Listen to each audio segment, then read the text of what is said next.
Praise the Lord. Welcome to live in the living word. கர்த்தருடைய பரிசுத்த நாமத்திற்கு ஸ்தோத்திரம். கர்த்தருடைய வார்த்தை வேதாகமத்திலே வாக்குத்தத்தமாக நமக்கு சொல்லப்பட்டிருக்கிறது. யாத்திராகமம் 33ஆம் அதிகாரம் 14ஆம் வசனம். என் சமூகம் உனக்கு முன்பாக செல்லும். ஆமென். நம்ம நிறைய வீடுகளில் நம்ம போகும்போது வீட்டு வெளியில் வந்துட்டு இந்த வசனத்தை பெரும்பாலும் பார்த்துருப்போம்.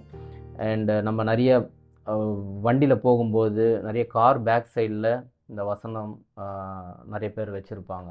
நிச்சயமாக ஆண்டவருடைய வார்த்தை விசுவாசித்து என் சமூகம் உனக்கு முன்பாக செல்லும் அப்படிங்கிறது நம்ம நிறைய வேலைகளில் நிறைய ஆபத்துகளில் இல்லை நம்ம போகிற காரியங்களை நிச்சயமாக அவர் முன்னாடி போயிட்டு சரி செய்திடுவார். அப்படியா அப்படின்னா நிச்சயமாக அப்படி தான்.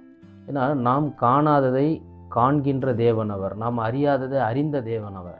நமக்கு முன்பாக சென்று அனைத்து காரியங்களையும் அவர் நமக்கு நேர்த்தியாக நம்முடைய காரியங்களை வாய்க்க செய்கிற தேவன். ஆமென். ஆனால் இந்த வாக்குத்தத்தத்தின் ஒரு ஆழமான கருத்து என்னென்னா, என் சமூகம் உனக்கு முன்பாக செல்லும் அப்படின்னா நம்ம எப்பொழுதுமே அவருக்கு பின்னாக செல்ல வேண்டும்.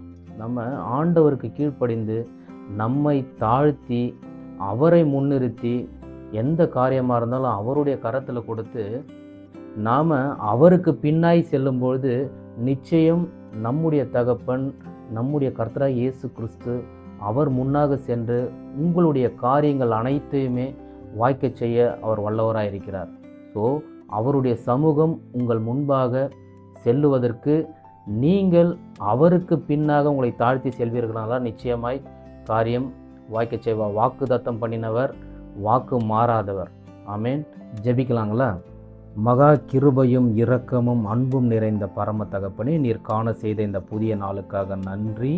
இந்நாளிலும் என் தகப்பனே, நீர் கொடுத்த வார்த்தையின்படி நாங்கள் எங்களை தாழ்த்தி உம்முடைய சமூகம் எங்களுக்கு முன்பாய் செல்வதற்கு ஏற்ற விதமாய் உம்முடைய வார்த்தையின்படி உமது வசனத்தை எங்கள் இருதயத்திலே சுமந்தவர்களாய் உமக்கு கீழ்ப்படிந்து நடக்கிறவர்களாய் எங்களை நாங்கள் தாழ்த்தி உமது கரத்திலே ஒப்படைக்கிறோம் ராஜா. நீங்கள் பாதுகாத்து கொள்ளுங்க, பொறுப்படுத்துங்க.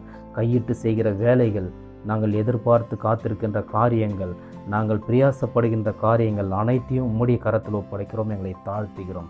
நீங்கள் பொறுப்படுத்தி கொள்ளுங்க. கர்த்தரும் அருமை இரட்சகரும் ஆகிய இயேசு கிறிஸ்துவின் மூலமாய் வேண்டி கேட்டுக்கொள்கிறோம் எங்கள் ஜீவனுள்ள பரம தகப்பனே. Amen. Stay blessed. Have a good day.